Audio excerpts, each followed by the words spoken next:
For the first time in more than 60 years, China's population has fallen. This could indicate the possible start of a long-term decline. Beijing's National Bureau of Statistics said the population decreased by 850,000 people to 1.4 billion. The country also reported its lowest birth rate since official records began and its highest death rate in decades. China's one-child policy ended in 2015, but despite various incentives offered by the government, the growth rate has continued to fall.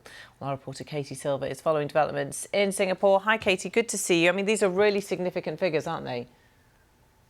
They are. So you wouldn't think a country with a population of 1.4 billion would be concerned about having a few less. But as you mentioned, 850,000 fewer from the end of 2021 to the end of 2022, if we look backwards 1 year. And the reason that they are concerned by this is many say this is a population time bomb, that it is ushering in a period of decline, and this is likely to be a trend, and these numbers dropping are likely to continue. Now, as you mentioned, the death and birth rate were also the lowest in years, and many are saying as well that with China giving up its zero COVID policy, the increase and spike in cases and the problems when it comes to hospitalisations, that's going to do nothing to try and help alleviate this burden when it comes to the death rate.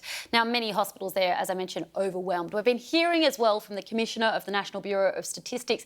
He's given something more of an outline about exactly what the numbers are telling us. 60岁及以上人口 Those aged above 60 was 280 million, 19.8% of the population. Those aged 65 and above was 210 million, 14.9% of the total population.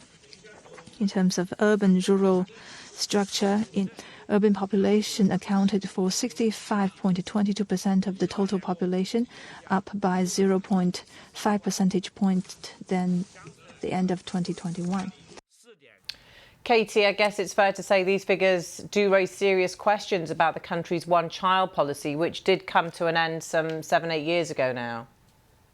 That's right, but it was in play for 35 years, Samantha. And what it does show is once this train is in motion, how hard it is to rectify. So we saw the two-child policy come into force back in 2015. In 2021, the three-child policy, before doing away with it altogether. But what it did create was this structural idea that you needed to invest everything into your children. As a result, for example, we saw the online tutoring industry there boom. We saw the government there basically clamp down on that sector in recent years, trying to alleviate some of that pressure on families regarding spending in order to try and help encourage the birth rate. We also saw, for example, local governments trying to combat this, rolling out measures to encourage people to have more babies, including, for example, tax deductions, longer maternity leaves and housing subsidy. But the problem is none of these are really having all that much impact. And what it shows is, as I say, once the train is in motion, it's very hard to turn it around.